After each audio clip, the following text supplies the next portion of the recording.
Movie के start होते ही हम एक आदमी को देखते हैं जो कि एक लॉयर होता है और वो एक अच्छा आदमी नहीं था। उसकी आदतें भी बहुत अजीब थीं। वो बहुत सारी गलतियां कर चुका होता है और वो मैरिड होता है, लेकिन शुरू में वो अपनी वाइफ के साथ भी बहुत मिसबिहेव करता है। वो अपनी वाइफ के साथ सिंसियर नहीं था और दूसरी लड़कियों के साथ उसके रिलेशनशिप्स थे। एज अ लॉयर वो कोर्ट में भी बहुत से झूठ बोल चुका था, लेकिन वक्त के साथ साथ इसमें चेंजिंग्स आ रही थी क्योंकि इसकी वाइफ प्रेग्नेंट हो गई थी और दोनों पेरेंट्स बनने वाले थे। तभी डॉन प्लान करता है कि मैं सब कुछ अच्छा कर दूंगा। वो एक नया घर लेता है और उस घर को वो और भी ज्यादा अच्छा बनाता है। उसके पास एक डॉग भी होता है, वो भी उसके साथ वहाँ पे आया था। घर की हालत कुछ ठीक नहीं थी, अंदर से काफी टूटा फूटा था और पुराना लग रहा था। तभी हम देखते हैं कि उसका डॉग ऊपर वाले फ्लोर में जाता है। वहाँ काफी अंधेरा होता है। वहाँ जाके वो एक रूम के सामने बैठ जाता है और हम देखते हैं कि दूसरी साइड से उसकी तरफ कोई मार्बल फेंकता है और उसे फील होता है कि जैसे इस रूम में कोई है। और दूसरी तरफ हम देखते हैं कि डॉन घर की सारी सफाई कर रहा होता है और एक्स्ट्रा सामान को घर से निकाल रहा होता है। तभी उसे वॉल पर कुछ ब्लैक सा नजर आता है, जिसे देख के लग रहा था कि दीवार यहाँ से खराब हुई हो। तब डॉन वहाँ से वो उतार देता है और सारे घर को अच्छे से साफ करता है। डॉन उसी घर में होता है। तभी हम देखते हैं कि उसकी नेबर उसे मिलने आई है और उससे इधर उधर की बातें करने लगती है और वो उसे कहती है कि तुम इस घर में नए हो, लेकिन परेशान होने की जरूरत नहीं। फिर दोनों साथ में ड्रिंक करते हैं। उसके बाद वो वहाँ से चली जाती है। फिर रात होती है और डॉन सो जाता है। सुबह होने पे वो अपनी वाइफ को कॉल करता है। उसके बाद वो बाकी घर को रिपेयर करने लगता है और जो दीवार उसने वहाँ से तोड़ दी थी वो उसे सबसे पहले रिपेयर करता है और वो उसे प्रॉपर तरीके से काट के बिल्कुल ठीक कर देता है। लेकिन फिर वो नोटिस करता है कि इस घर में जगह जगह अजीब से निशान हैं। फिर रात होते ही वो वीडियो कॉल पे अपनी वाइफ से बात करता है और फिर सो जाता है। अगली सुबह डॉन उठ के देखता है कि क्यों ना बाकी चीजों को भी ठीक कर लिया जाए। तभी वो किचन की तरफ जाता है और वहाँ के सिंक को ठीक करने लगता है। जब वो किचन के सिंक को छुप के ठीक करने लगता है तो उसके पाइप में से एक ब्लैक कलर का फ्लड उसके फेस पे गिरता है। तभी डॉन जल्दी से बाहर आता है अपने फेस को वॉश करने के लिए और जब वो अपना फेस वॉश करके अंदर जाने लगता है तो तभी उसकी नजर एक लड़की पे पड़ती है जिसने स्कर्ट पहन रखी थी और वो उससे मीठी मीठी बातें करती है। उस लड़की का नाम सारा होता है, लेकिन डॉन उसकी बातों पे ज्यादा ध्यान नहीं देता क्योंकि वो अब अपनी वाइफ से बहुत ज्यादा प्यार करने लग गया था और उसी के लिए तो वो ये घर सेट कर रहा था। नेक्स्ट डे हम जॉन को जॉगिंग करते देखते हैं। वापस आकर जब वो शॉवर लेने लगता है तो सेम वही फ्लड उसके ऊपर गिर जाता है और इस बार वो व्हाइट कलर का था और डॉन समझ नहीं था पा रहा है कि ये उसके साथ क्या हो रहा है। तभी वो सोचता है कि शायद काफी अरसे से बंद पड़े हुए घर में हो सकता है पाइप्स में कोई फॉल्ट आ गया हो और ये फ्लड जमा होता रहा हो। तभी वो घर के टूटे हुए हिस्सों को छोड़ने लगता है और उन पर पेंटिंग करने लगता है। फिर हम देखते हैं कि सारा फिर से उसके पास आ गई है और उसको अपनी बातों में ट्रैप करने की कोशिश करती है और अब की बार डॉन भी उसकी बातों में आ जाता है और उसे अपनी वाइफ का कोई ख्याल नहीं रहता। सारा के जाते ही डॉन को ऊपर वाले फ्लोर में से किसी चीज की आवाज आती है। जब वो ऊपर जाता है तो देखता है कि उसके रूम की छत नीचे गिरी हुई है और वो छत पूरी तरह से टूट चुकी थी। तभी डॉन अपना सर पकड़ के बैठ जाता है कि ये घर क्या है, कि इस घर को मुझे रोज ही रिपेयर करना पड़ता है। आज का सारा दिन भी डॉन का सफाई में गुजर जाता है और जैसे ही रात होती है सारा वहाँ पर फिर आ जाती है, लेकिन डॉन उसे कहता है कि चली जाओ तुम यहाँ से, मैं तुमसे किसी तरह की भी दोस्ती नहीं रखना चाहता और मैं अपनी वाइफ को धोखा नहीं दे सकता। सारा तब तो वहाँ से चली जाती है, लेकिन रात होते ही सारा फिर से आती है और वो बहुत ही अजीब सी क्रिएचर में बदल जाती है जो कि देखने में काफी भयानक होती है। लेकिन तभी डॉन की आंख खुल जाती है क्योंकि ये उसका ख्वाब था। अगले दिन हम देखते हैं कि डॉन काफी परेशान होता है क्योंकि वो अकेला इस घर को ठीक नहीं कर सकता। तभी वो अपने एक फ्रेंड को बुलाता है और उसे कहता है कि मुझे तुम्हारी हेल्प की जरूरत है। अब दोनों ही मिलके घर की रिपेयरिंग स्टार्ट कर देते हैं और वो उस टूटी हुई छत को भी बिल्कुल ठीक कर देते हैं। उसी दौरान सारा भी उधर आ जाती है तो डॉन बहुत ज्यादा हाइपर हो जाता है और उसे कहता है कि मैंने तुम्हें पहले भी कहा था कि यहाँ से चली जाओ, तुम जाती क्यों नहीं हो। डॉन का दोस्त उससे पूछता है कि ये लड़की कौन है तो डॉन उसे कहता है कि मुझे माफ कर दो, मैंने इस लड़की को घर के अंदर आने दिया, लेकिन नेक्स्ट टाइम ऐसा नहीं होगा। डॉन का दोस्त उससे नाराज हो जाता है कि तुम कभी नहीं सुधर सकते। ये सुनकर डॉन वहाँ से बाहर चला जाता है और अब डॉन का दोस्त वहाँ पे बिल्कुल अकेला होता है। तो उसके पास भी वो मार्बल्स आते हैं, जिसे देख के वो बहुत हैरान होता है कि घर में और तो कोई है नहीं। वो उन मार्बल्स को फॉलो करता है, लेकिन जैसे ही वो बेसमेंट में जाता है तो उसे वहाँ पर सारा नजर आती है, जिसके हाथ में हैमर था, और वो इस हैमर से उस लड़के पर जोर से अटैक कर देती है और उसे मार देती है। सारा अकेली नहीं थी, बल्कि उसके साथ एक और लड़की भी थी जो कि डॉन के ख्वाब में आई थी, वो ही क्रीपी सी लड़की। जब रात को डॉन अपने घर आता है तो वो अपने दोस्त को ढूंढता है, लेकिन उसका दोस्त उसे कहीं नहीं मिलता। तभी डॉन उसके नंबर पर मैसेज करता है और उसे कहता है कि सॉरी, मैं सब कुछ बिल्कुल ठीक कर दूंगा।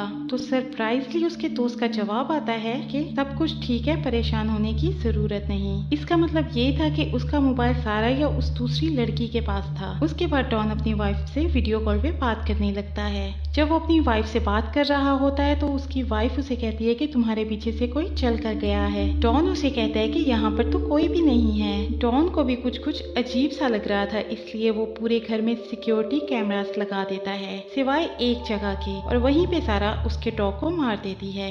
इसके बाद वो उसे वॉशिंग मशीन में डाल के वॉशिंग मशीन को ऑन कर देती है। ये देखकर डॉन को बहुत गुस्सा आता है और वो पुलिस को फोन कर देता है, लेकिन जब पुलिस आती है तो उसे सारा के खिलाफ कोई सबूत नहीं मिलता, तो वो वहाँ से चली जाती है। पुलिस के जाने के बाद सारा जब उसके घर आती है तो डॉन उसकी एक नहीं सुनता, क्योंकि वो जानता था कि ये सब किया धरा सारा का है। तभी वो उसे जान से मार देता है और उसकी डेड बॉडी को बेसमेंट में छुपा देता है। कुछ देर के बाद हम देखते हैं कि डॉन जब बेसमेंट में जाता है तो उसे सारा की बॉडी वहाँ पर नहीं मिलती, और घर में कोई और भी नहीं था कि जो उसकी डेड बॉडी को इधर उधर कर देता। अब डॉन ये देख के बहुत परेशान हो जाता है और पूरे घर में सारा की डेड बॉडी ढूंढने लगता है। ढूंढते ढूंढते वो अपर फ्लोर पर आ जाता है, जहाँ पर उसे एक दीवार खराब नजर आती है। जब वो उस दीवार को तोड़ता है तो उसे उसमें से पुरानी सी और क्रीपी सी डॉल मिलती है, और उसके साथ बहुत सी मार्बल बॉल्स भी होती हैं। डॉन एक और खराब दीवार को तोड़ता है और उसके अंदर कैमरा इंसर्ट करता है, और वो देखता है कि अंदर कोई स्पिरिट है। तभी वो एक और दीवार तोड़ता है तो उसे एक दिल धड़कता हुआ दिखाई देता है और एक आंख भी दिखाई देती है, और उस दीवार के बाहर वही फ्लड नजर आ रहा था। वो गुस्से में आके उस दीवार को तोड़ने लगता है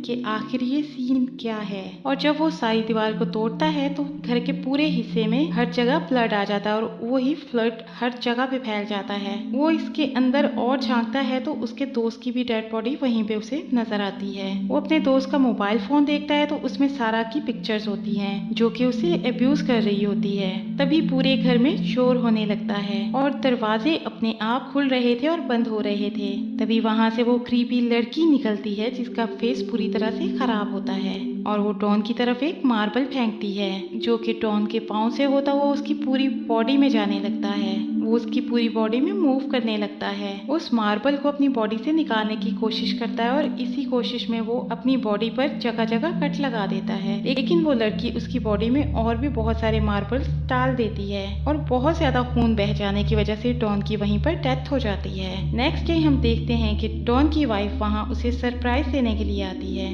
यहाँ आके वो देखती है उसे अपना हस्बैंड और डॉग कहीं भी दिखाई नहीं देते। वो समझती है कि शायद किसी काम से वो बाहर गए हों। तभी वो घर में पड़ी चीजें देखने लगती है, जहाँ उसे एक पुराना न्यूज़पेपर भी मिलता है, जिसमें किसी लड़की की डेथ के बारे में लिखा होता है। तभी वो घर की बेसमेंट चेक करने जाती है, क्योंकि वो घर को एक्सप्लोर कर रही थी, लेकिन बेसमेंट में बहुत सारे मार्बल्स होते हैं। वो उन्हें देख ही रही होती है कि वहाँ पे अचानक सारा आ जाती है। ये तो काफी अजीब बात है कि डॉन ने इसे मार दिया था, लेकिन ये फिर भी बिल्कुल ठीक ठाक है। इस बात का यही मतलब है कि ये एक स्पिरिट है, और उसकी वाइफ को वेलकम करती है और उसे बताती है कि आपके हस्बैंड ने और मैंने इस घर को ठीक करने में बहुत मेहनत की है। हम दोनों ने मिल के आप दोनों के लिए इस घर को रिपेयर किया है। लेकिन तभी वहाँ पर उन लोगों की नेबर आ जाती है, जिसे मूवी के स्टार्ट में देखा था, और उसके आते ही सारा वहाँ से गायब हो जाती है। फिर वो दोनों बैठ के आपस में बातें करने लगते हैं। फिर वो नेबर उसे कहती है कि ये घर तुम्हारे लिए ठीक नहीं है, तुम लोग यहाँ पर ना रहो और यहाँ से चले जाओ।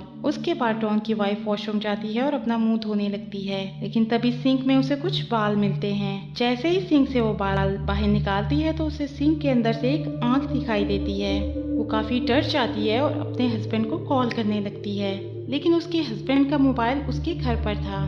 तभी वो अपनी नेबर के पास जाती है और उससे पूछती है कि क्या आप जानती हैं कि डॉन कहाँ है, और उसकी नेबर उसे कहती है कि जितनी जल्दी हो सके यहाँ से चली जाओ, तुम्हारा बेबी भी होने वाला है, इससे पहले पहले तुम यहाँ से निकलो वरना उसकी जान को भी खतरा हो सकता है। तब वो वहाँ से बाहर आ जाती है और जैसे ही रात होती है उसे वहाँ से म्यूजिक की आवाज आना शुरू हो जाती है और काफी लोग भी आए हुए थे वहाँ पर। वो वहाँ पे आके देखती है तो सबने 20th सेंचुरी कपड़े पहने होते हैं। ऐसा लग रहा था कि जैसे कोई ऑल थीम पार्टी है और डॉन उसे सरप्राइज करना चाह रहा है। वहाँ पर एक अजीबोगरीब चीज भी हो रही थी। उस घर के टेरेस में चारों तरफ लोग खड़े हुए थे और उसके नीचे सारा थी जिसे एक आदमी मार रहा था और सभी लोग इस शो को देख रहे थे। ये असल में सब कुछ पास्ट में होता था जो कि अब डॉन की वाइफ देख पा रही थी। उसके बाद डॉन की वाइफ देखती है कि एक जगह पर एक छोटी सी बच्ची बैठी हुई है जो कि दीवारों पर पेंटिंग कर रही है और उसके पास बहुत सारे मार्बल्स भी हैं और ये वही बच्ची है जो सारा के साथ होती है और इसी ने डॉन को मार्बल से मारा था। डॉन की वाइफ वहाँ से हैरान होकर नीचे उतरने लगती है। तभी उसे स्टेयर्स में सारा नजर आती है। सारा उसे कहती है कि मैं तुम्हें सब कुछ सच बताती हूँ। उसे बताती है कि 100 साल से भी कहीं ज्यादा पहले मैं इस घर में रहा करती थी। मैं एक सुपरस्टार थी और सभी लोग मुझे बहुत पसंद किया करते थे, तो वो लोग मुझे देखने के लिए यहाँ पर आते थे। लेकिन एक बार हाउस ओनर ने मुझ पर बहुत जुल्म किया और मुझे मार दिया, लेकिन जब मैं मर गई तो इस बात से किसी को कोई फर्क नहीं पड़ा। जो लोग मेरी जिंदगी में मुझे पसंद किया करते थे, जो मेरे फैन थे और बहुत दावे किया करते थे कि वो मेरे लिए कुछ भी कर सकते हैं, उन्होंने इस बात का पता लगाने की कोशिश ही नहीं की कि मुझे क्या हुआ, मुझे किसने मारा। इसलिए मेरा सब पर से ट्रस्ट खत्म हो गया और मेरी स्पिरिट वापस से इस घर में आ गई। इसके बाद सारा डॉन की वाइफ की तरफ बढ़ती है उसे मारने के लिए, लेकिन वो जल्दी से खुद को रूम में बंद कर लेती है। वहाँ पर उसे अपना हस्बैंड नजर आता है। वो काफी जख्मी होता है और उसकी बॉडी पे बहुत स्कार्स होते हैं। तो सारा डॉन की वाइफ से कहती है कि घबराओ नहीं, ये मैं ही हूँ, ये मेरा जिस्म है जो कि मरते वक्त ऐसा हो गया था। वो कहती है कि तुम्हारा हस्बैंड भी बाकी लोगों जैसा है, बाकी मर्दों की तरह है, बिल्कुल उसी हाउस ओनर की तरह जिसने मुझ पर जुल्म किया था और मुझे मार दिया था। मुझे किसी मर्द पर यकीन नहीं, इसलिए मैंने तुम्हारे हस्बैंड को भी मार दिया। डॉन की वाइफ वहाँ खड़ी काफी डर रही होती है। तभी उसी छोटी बच्ची की स्पिरिट भी वहाँ आ जाती है जिसका फेस काफी क्रीपी था और उसके साथ भी ये जुल्म हाउस ओनर ने ही किया था। डॉन की वाइफ जैसे तैसे करके बाहर आ जाती है। बाहर आने पे वो देखती है कि उसकी नेबर वहाँ पे बैठी है। वो डॉन की वाइफ को बताती है कि मुझे इस घर के बारे में सब कुछ पता था और वो इसमें कितनी सोल्स रहती हैं और कौन कौन है मुझे सब पता है। तो डॉन की वाइफ कहती है कि आपने पूरी बात क्यों नहीं बताई, अगर आप हमें सच बता देती तो आज मेरे हस्बैंड की भी जान बच जाती और मेरे साथ ये सब ना होता। तभी वो नेबर उसे बताती है कि मैंने तो तुमसे कहा था कि तुम लोगों का यहाँ पे रहना ठीक नहीं और इससे आगे मैं क्या बता सकती थी। जब तुम लोगों ने मेरी बात ही नहीं सुनी तो अब मुझे कसूरवार मत ठहराओ। अक्लमंद को इशारा देना ही काफी होता है, लेकिन अगर कोई बात ना सुने तो खामोश रहना बेहतर है। उसके बाद वो दोनों मिलके उस बच्ची की डेड बॉडी को बाहर निकालते हैं और फिर उसे दफना देते हैं, जिसके बाद उसकी सोल को सुकून मिल जाता है और वो हमेशा के लिए अपनी दुनिया में चली जाती है। इस मूवी में हमें पता चलता है कि सारा भी उस घर में उस बच्ची की वजह से थी और उसके जाने के बाद सारा भी वहाँ से चली जाती है, यानी कि वो दोबारा से इस घर में वापस नहीं आने वाली। और अब हम देखते हैं कि वो घर बिल्कुल क्लीन हो चुका है और वहाँ कोई भी स्पिरिट नहीं। अब डॉन की वाइफ की बेटी हो चुकी है, वो दोनों उसी घर में रह रहे होते हैं और हम देखते हैं कि उसकी बेटी कुछ मंथ की हो गई है और एक दिन वो खेल रही होती है तो तभी उसके पास 2 मार्बल आकर गिरते हैं और हमें दिखाया जा रहा है कि डॉन अपनी बेटी को देख रहा है, यानी कि वो डॉन की ही सोल थी जो कि अपनी बेटी को देख रही थी। और डॉन की सोल अभी तक उस घर में इसलिए थी क्योंकि उसकी डेड बॉडी नहीं मिली थी। अगर डॉन की डेड बॉडी को भी ढूंढ के उसे दफना दिया जाता तो उसकी सोल भी अपनी जगह पर चली जाती और ये घर बिल्कुल सेफ हो जाता। और हमें ये भी नहीं बताया जाता कि डॉन एक अच्छी सोल थी या बुरी, वो अपनी बेटी को नुकसान पहुंचाना चाहती थी या उसके साथ सिर्फ खेल रही थी। और यहीं पे मूवी का एंड हो जाता है। अगर आपको हमारी वीडियो अच्छी लगे तो लाइक और सब्सक्राइब जरूर करें। Thank you for watching.